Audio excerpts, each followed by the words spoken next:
ఇక మనం రెండవ అంశం తెలంగాణకు సంబంధించిన హైడ్రా. ఈ హైడ్రా అనే దాని విషయంలో హైకోర్టు నిన్న చాలా కీలకమైన కామెంట్స్ పాస్ చేసింది. కోర్టు ధిక్కరణ పిటిషన్లను బేస్ చేసుకొని కోర్టు ధిక్కరణ కింద రంగనాథ్ ఎవరైతే హైడ్రా కమిషనర్ ఉన్నారో ఆ రంగనాథ్ని వెంటనే ఆ బాధ్యత నుంచి తప్పించి వేరే ఆఫీసర్ని నియమించండి అంటూ చాలా ఘాటైన కామెంట్స్ చేసింది హైకోర్టు. దీని మీద భిన్నాభిప్రాయాలు వ్యక్తమవుతున్నాయి. ఆఫీసర్లను వ్యవస్థలు నిర్ణయిస్తాయా, ఆఫీసర్లను ప్రభుత్వాలు నియమించుకోవాల్సిన అవసరం లేదా అనేది ఒక చర్చ జరుగుతోంది. మరోవైపు కోర్టు ధిక్కరణ అనేది అతను క్షమాపణ చెప్పిన తర్వాత కూడా కోర్టు ఈ రకమైన ఆర్డర్స్ ఎందుకు ఇచ్చింది? ఇప్పుడు చీఫ్ సెక్రటరీగా ప్రభుత్వం తరపున ప్రధాన కార్యదర్శి ఆ ఆర్డర్స్ని ఇంప్లిమెంట్ చేస్తారా? ప్రభుత్వం ఇంప్లిమెంట్ చేస్తుందా అసలు? లేక అందరూ చెప్తున్నట్టుగా ముఖ్యమంత్రి రేవంత్ రెడ్డి దీన్ని చాలా పట్టుదలగా తీసుకున్నారు. ఎట్టి పరిస్థితుల్లోనూ రంగనాథ్ని మార్చే ప్రసక్తి లేదు, హైడ్రా వెనక్కి తగ్గే ప్రసక్తి లేదు అనేది రేవంత్ రెడ్డి చాలా పట్టుదలగా ఉన్నారనేది ప్రభుత్వ వర్గాల ద్వారా తెలుస్తోంది. వీటితో పాటు అసలు హైడ్రా వల్ల మంచి జరుగుతోందా, చెడు జరుగుతోందా? రాష్ట్రానికి లాభం జరుగుతోందా, నష్టం జరుగుతోందా? హైడ్రా మీద కేసులు ఇస్తున్న వీళ్ళెవరు? ఈ మాఫియా ఎక్కడిది? కబ్జా మాఫియా ఎక్కడిది?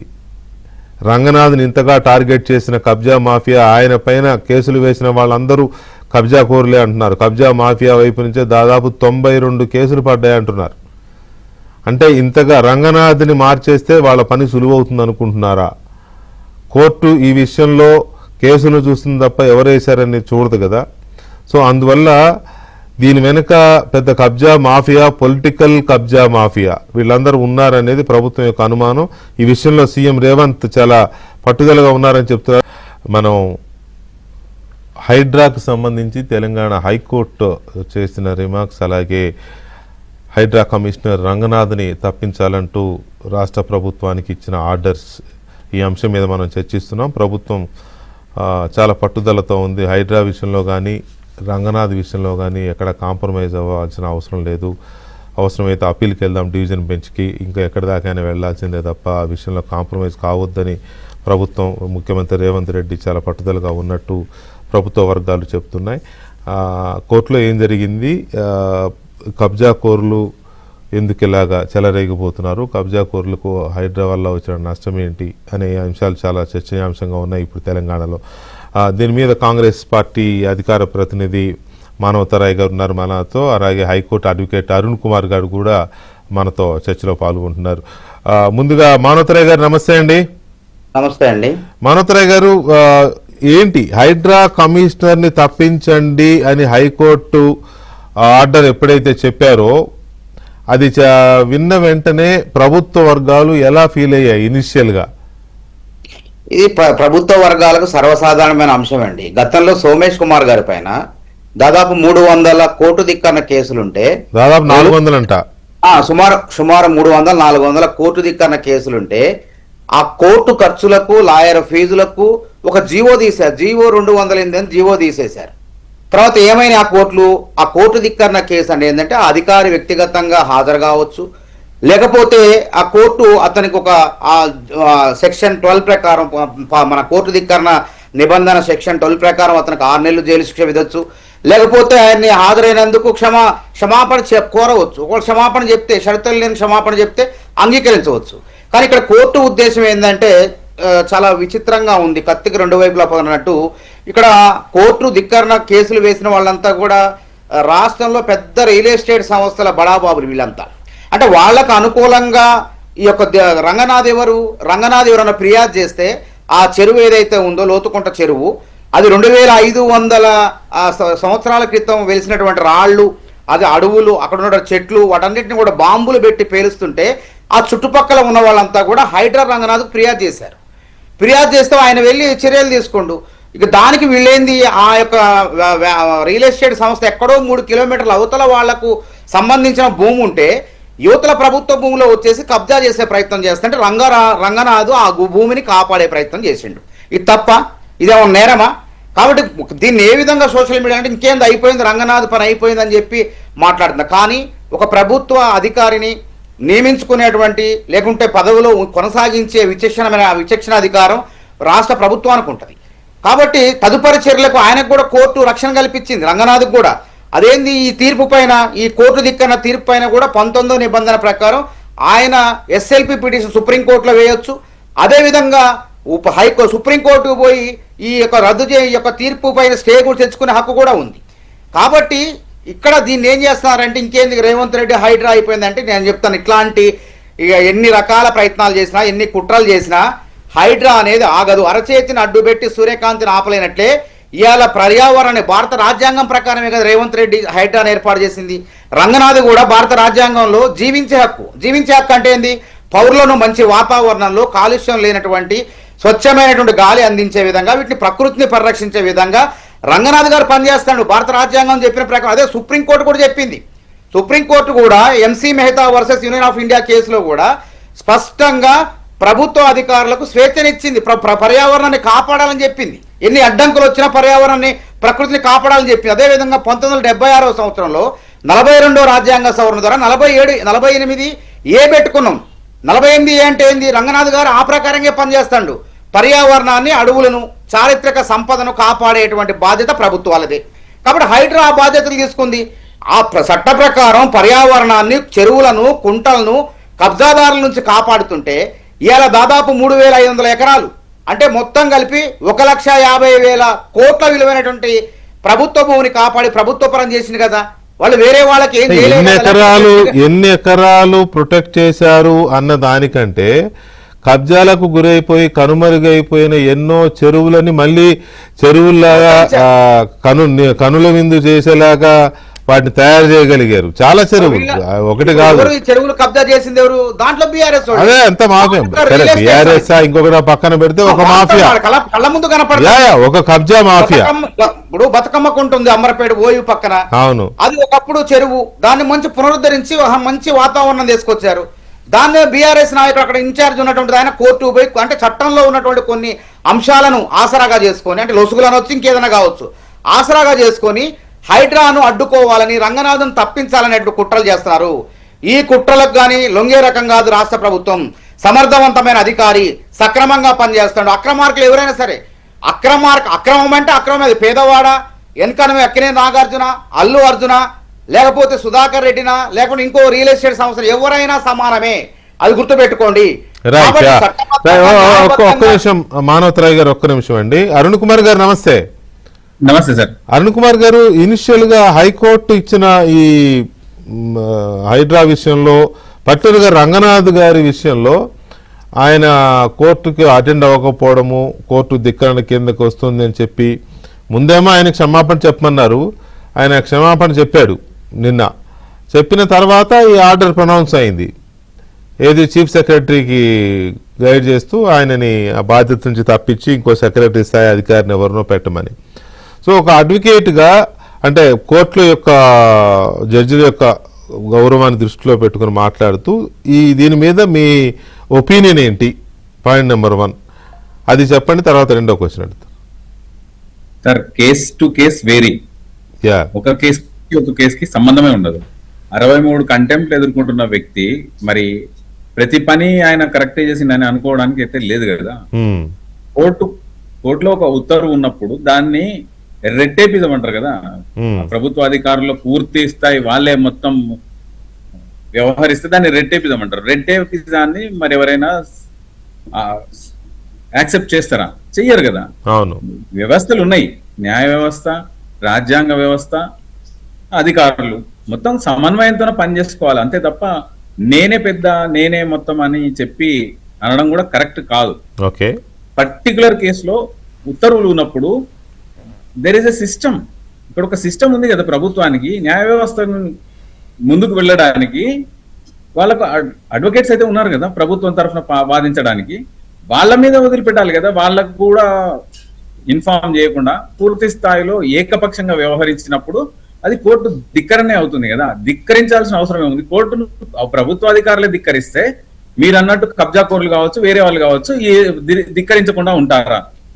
డెఫినెట్ గా ప్రభుత్వ ఆస్తులను కాపాడడం ఒక మంచి పని, ఎవరు కాదనరు. కానీ దాని ముసుగులో ప్రభుత్వ కోర్టు ఉత్తర్వులను ఉల్లంఘించి చేయాలనుకోవడం అయితే తప్పు కదా. దాన్ని వెకెట్ చేయించుకోవాలి కదా. What is the urgency? ఏమైనా అర్జెన్సీ ఉందా? కోర్టు ఉత్తర్వులను పక్కకు పెట్టి ఏకపక్షంగా వ్యవహరించడానికి మరి ఏమైనా మినిట్స్ ఏమైనా రాసిండ్రా? ఎవరైనా పైనుంచి ఉత్తర్వులు వచ్చినాయా?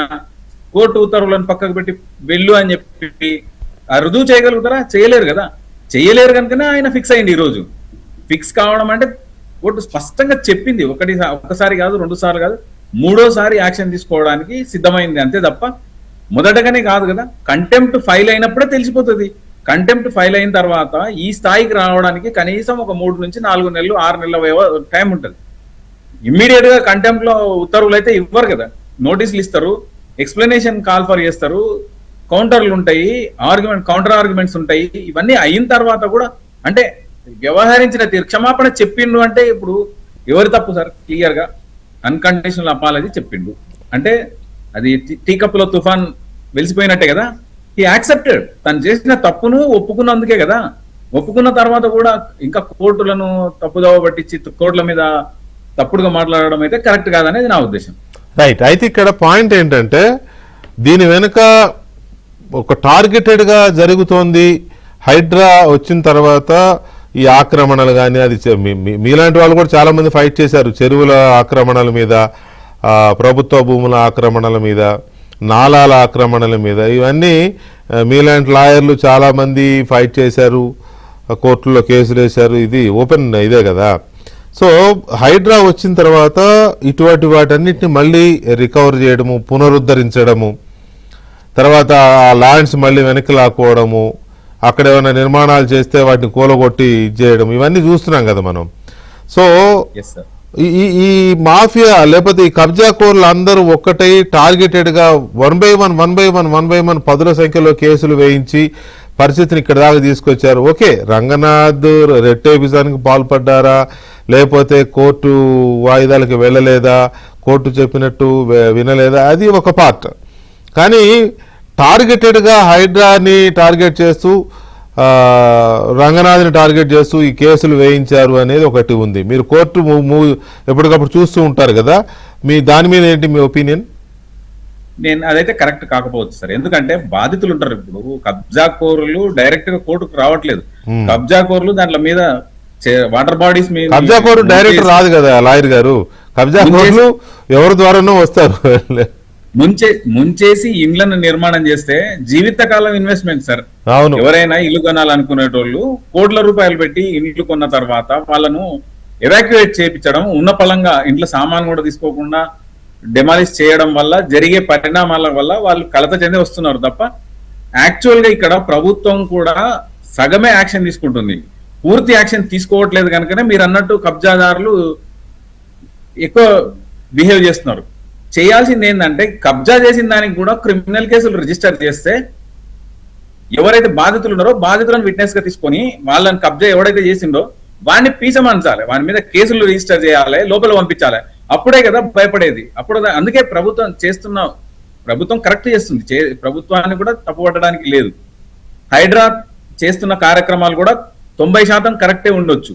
కానీ 10% బాధితులైతే ఎవరైతే ఉన్నారో వాళ్ళ లోన్లు కూడా వీళ్ళు కట్టాల్సిన పరిస్థితి సార్. ఇప్పుడు ఎవాక్యుయేట్ చేసిండ్రు, ఒక మంచి అపార్ట్మెంట్ ను డిమాలిష్ చేస్తే ఒక 20-30 కుటుంబాలు రోడ్ల మీద పడితే వాళ్ళు ఇంకా జీవితకాలం ఇంకో 10-15 సంవత్సరాలు లోన్లు కట్టాలి. దాంట్లో పరిస్థితి ఏంది ఎవరికి అర్థం కాని పరిస్థితిలో ఉన్నారు. బ్యాంకులు ఈ కబ్జాకోర్లు తయారు చేసిన అప్పటి ప్రభుత్వంలో ఉన్న అధికారులు తయారు చేసి ఇచ్చిన ఉత్తర్వుల ప్రకారం వీళ్ళు ఇండ్లు కట్టుకొని ఉన్నారు. దాని మీద వచ్చిన లోన్లతో వాళ్ళు ఇల్లు కొనుక్కున్నారు. మరి ఇప్పుడు వెళ్ళిపోయినంత మాత్రం ఏ పార్టీ అధికారంలో ఉన్నప్పటికీ ప్రభుత్వం ఇచ్చిన అనుమతులతోనే మళ్ళీ ఎగ్జాక్ట్ గా అదే అంటున్నా నేను. ప్రభుత్వం కూడా పూర్తి స్థాయి పని ఎవరైతే అనుమతులు ఇచ్చిండ్రో, ఏ ప్రభుత్వం అయితే అనుమతులు ఇచ్చిండ్రో, ఎవరైతే లాభపడ్డారో వాళ్ళ మీద కేసులు ఎందుకు పెట్టట్లేదు? కేసులు రిజిస్టర్ చేస్తే కదా వాడు తప్పించుకొని పారిపోయేది. రికవరీ అయితే రెవెన్యూ రికవరీ చేసి కనీసం బాధితుల కన్నా ఇప్పించవచ్చు కదా. ₹1 కోటి పెట్టి ప్లాట్ కొని 30-40 లక్షలు పెట్టి లోన్ రీపేమెంట్ చేసిన తర్వాత ఇంకా 50-60 లక్షలు నేను ఏ విధంగా కట్టాలని మానసికంగా కుంగిపోతున్నారు సాఫ్ట్వేర్ ఎంప్లాయీస్ కావచ్చు, పెద్ద పెద్ద ఎంప్లాయీస్ అందరూ కూడా. వాళ్ళకు కూడా హెల్ప్ చేయొచ్చు కదా, ఒక కేసు రిజిస్టర్ చేస్తే. ఇప్పుడు ఇంకొక భవిష్యత్తులో చేయరు కదా సార్ ఇటువంటిది. వాడు ఇంకా వాడితో ఉన్న డబ్బులతో వాడు రకరకాల ఎత్తులేస్తున్నారు. రైట్. ఒక్క నిమిషం లాయర్ గారు, ఒక్క నిమిషం. మానవతరాయ్ గారు, లాయర్ గారు లేవనెత్తిన ప్రశ్నకి ఒకటి, కోర్టు ధిక్కరణ అనేది అంత అవసరం ఏముంది, ధిక్కరించాల్సిన అవసరం ఏముంది, హానర్ చేయాల్సిన బాధ్యత అధికారి మీద ఉంటుంది కదా అనేది ఒక పాయింట్. రెండో పాయింట్ ఏంటంటే రంగనాథ్ ఒక వ్యక్తి కాదు, రంగనాథ్ ఒక ఆఫీసర్, ఒక అధికారి, హైడ్రా అనే వ్యవస్థకి చీఫ్. హైడ్రా వ్యవస్థ అంటే ఏంటి? Part of government, part and parcel of government. అంటే గవర్నమెంటే, అంతే కదా. జిహెచ్ఎంసీ అయినా, హైడ్రా అయినా, హెచ్ఎండి అయినా, ఇంకేదైనా ఇవన్నీ ప్రభుత్వంలో భాగమే. సో ఇది ప్రభుత్వాన్ని ఒక రకంగా అధికారిని అభిశంసించండి అంటే ప్రభుత్వాన్ని అభిశంసించండి అనే, అంతే కదా. ప్రభుత్వ అధికారి కదా ఆయన. అభిశంసించడం అంటే ఆయన పక్కన పెట్టండి అని అర్థం, వేరే ఇంకొకరిని పెట్టండి ఆ స్థానంలో అని. సో ప్రభుత్వం దీన్ని ఎలా తీసుకుంటుంది? అప్పీల్కి వెళ్ళడమా, లేకపోతే ఏం చేయాలనుకుంటోంది? అదే ప్రభుత్వం ఇప్పుడు కోర్టులో రంగనాథ్ తరపున అడ్వకేట్ జనరల్ గానే వాదనలు వినిపించారు. ఆ వాదనల్ని మరి న్యాయమూర్తులు తోసిపుచ్చారు. కాబట్టి ప్రత్యామ్నాయం ఏంది? మనం మరి దాని ఉపశమనం పొందాలంటే ఆ ఎస్ఎల్పి పిటిషన్ సుప్రీంకోర్టుకు కానీ తప్పకుండా మరి పోవాలా, లేకపోతే ఏం చేస్తారనేది ప్రభుత్వం నిర్ణయం తీసుకో. పూర్తి ప్రతులు కూడా రాలేదు. ఇంకా పూర్తి ప్రతులు రాకముందే మనం ఇక సోషల్ మీడియాలో ఇంకేముంది మొత్తం రంగనాథ్ అంటే ఇవాళ ఢిల్లీలో ముఖ్యమంత్రి గారు మాట్లాడినారు. హైడ్రా అనేది మేము తీసుకొచ్చిన గొప్ప సంస్కరణ, చెరువులు కబ్జా గురి కాకుండా పరిరక్షిస్తాం, హైడ్రాను మరింత పటిష్టం చేస్తాం, హైడ్రా పనితీరుపై దేశవ్యాప్తంగా ప్రశంసలు వచ్చాయి, పేదలు పెద్దలనే తేడా ఉండదు, కబ్జా చేస్తే ఎవరిపైనైనా కూడా హైడ్రా ఒకేలా స్పందిస్తుంది, బతుకమ్మ కుంటను బీఆర్ఎస్ నేతలు కబ్జా చేశారు, 100 ఎకరాలు కబ్జా చేసిన ముఖ్యంను హైడ్రా ఖాళీ చేయించింది, కోర్టు ఆదేశాలను గౌరవిస్తూనే హైడ్రాను కొనసాగిస్తాం, హైడ్రా మంచి పనులు చేస్తుంది, కోర్టు కేసులు ఎదుర్కొంటాం, దుష్ప్రచారం సరైంది కాదు అంటూ, అంటే కోర్టులో అప్పీల్కి వెళ్తామనే సెన్సేషన్. హైడ్రా చేసిన పనులకు ప్రజలు హర్షం వ్యక్తం చేస్తూ మణికొండ గాని, కూకటపల్లి నల్ల చెరువు గాని, బతుకమ్మ కుంట గాని హర్షధ్వానాలు వ్యక్తం చేశారండి. హైడ్రా ఉండాలని చెప్పి ప్రజలు వెళ్లి ఫిర్యాదులు చేస్తున్నారు. పార్కుల్ని తమ కళ్ళ ముందు కబ్జా చేస్తే వాళ్ళు ప్రజలు ఏ విధంగా పోవాలో తెలియక హైడ్రా దగ్గర పోయి ఫిర్యాదు చేస్తే హైడ్రా స్పందిస్తుంది, పార్కులను, కుంటలను, చెరువులను కాపాడుతుంది. కాబట్టి హైడ్రా విజయాలే 195% పైగా ప్రభుత్వ భూములు కాపాడు. దానివల్ల 1.5 కోటి మంది ప్రజలు ఎవరి కోసం హైదరాబాద్ ప్రజల భవిష్యత్ అవసరాల కోసం, చక్కని వాతావరణం కోసం, చల్లని మంచి స్వచ్ఛమైనటువంటి నీటి కోసం, కాలుష్యం లేకుండా స్వచ్ఛమైన గాలి కోసం, వరదలు రాకుండా చెరువుల్లోకి నీళ్లు పోయే విధంగా ఈ అపార్ట్మెంట్లు, అక్రమంగా కట్టిన అపార్ట్మెంట్లను అడ్డు ఉండటం వల్ల ఆ నీళ్ళంతా రోడ్ల మీదకి వచ్చి మరి వరదలు రావటం వల్ల చాలా మందికి ట్రాఫిక్ జామ్ కావడం ఇవన్నీ జరుగుతున్నాయి. అవన్నీ కూడా అటువంటి తప్పులు లేకుండా సక్రమమైన పద్ధతిలో ఒక అవగాహన కలిస్తూ ఎక్కడ ఇల్లు కట్టాలి, చెరువు శిఖం అంటే గతంలో తెలిసేదే కాదు. ఇప్పుడు సామాన్యులకు, మధ్యతరగతి వర్గాల వాళ్ళకు అర్థమైపోయింది. ఎక్కడ తక్కువ రేటుకి ఇస్తాడు కదా అని చెరువు శిఖంలో కట్టిన అపార్ట్మెంట్ దగ్గర పోయి కొనుక్కుంటే ఏమవుతుందో ఏందో మనం కూడా చూసాం. కాబట్టి చట్టం పట్ల హైడ్రా అనేది రావటం వల్ల అవగాహన వచ్చింది, ప్రజల్లో కూడా చైతన్యం వచ్చింది. ఇది భవిష్యత్ తరాల కోసం ఇది హైడ్రా పనిచేస్తుంది. కాబట్టి దీన్ని కాపాడుకోవాల్సిన బాధ్యత ప్రజలందరిపైన ఉన్నది. కాబట్టి ఎవరో ఒకళ్ళు, ఇది ఎక్కడ పేదవాడు కాదు కదా కేసులు వేసింది, ఇవన్నీ కూడా బడా రియల్ ఎస్టేట్ మాఫియా. ఇది మొత్తం కూడా ఒక్కరు కాదు, ఇద్దరు కాదు, వీళ్ళు మాత్రమే చట్టాలని ఆసరాగా చేసుకొని వీళ్ళు చేస్తారు. ఇంకో విషయం ఏంటంటే రంగనాథ్ గారు క్షమాపణ చెప్పారు. మరి క్షమాపణ చెప్తే కోర్టు అంగీకరించాలా? మరి న్యాయమూర్తి గారు ఎందుకు సంతృప్తి చెందలేదు?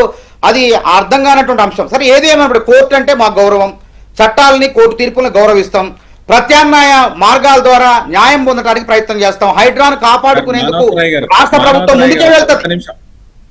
సార్ చెప్పండి. కేసు కోర్టులో ఒక మర్డర్ కేసు, తల్లిదండ్రులను చంపిన కేసులో ఒక ముద్దాయికి శిక్ష విధించడం జరిగింది. శిక్ష విధించిన తర్వాత జడ్జి గారు అడుగుతారు, బాబు నువ్వు కేసు గురించి ఏమైనా చెప్పుకుంటావా అంటే, అయ్యా నన్ను వదిలిపెట్టండి, తల్లిదండ్రులు లేనోని అని. ఇటువంటివి కూడా దాన్ని ఎంతవరకు క్షమిస్తారు? హద్దు అనేది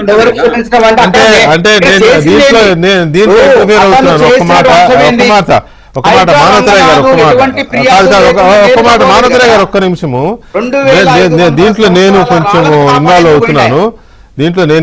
లాయర్ గారు మీరు చెప్పింది అంటే ఒకటి మర్డర్ కేసు, తల్లిదండ్రిని చంపేసిన వాడు చెప్పడం అనే ఒక సామెతలాగా చెప్తుంటారు మన వాళ్ళు. దాన్ని దీంతో కంపేర్ చేయలేము, ఒక పాయింట్. రెండో పాయింట్ ఏంటంటే సబ్జెక్ట్ టు కరెక్షన్. ఒకవేళ నేను రాంగ్ అయితే సరి చేయండి. అతనితో క్షమాపణ చెప్పించండి అని కోర్టు అన్న తర్వాతనే ఆయన క్షమాపణ చెప్పారు నిన్న, నాకున్న అబ్జర్వేషన్ ప్రకారం.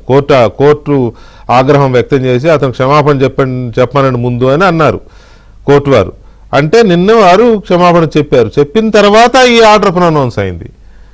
సో అక్కడ కొంత సంథింగ్ ఎక్కడో కోర్టుని సంతృప్తి పరచలేకపోయారు